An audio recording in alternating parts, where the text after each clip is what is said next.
Что такое костер, да? Что такое огонь? Что это? Источник тепла. Хорошо, еще какие варианты? Энергия. Есть. Еще. Спасение. Еще. Как? Горячий язык. Да. Жизнь, да, можно сравнить это с жизнью.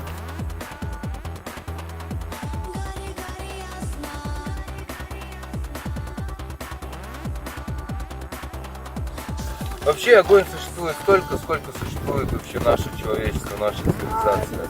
Огонь все время был нашим другом для приготовления пищи, для сушки одежды, ну и для согревания человеческого тела.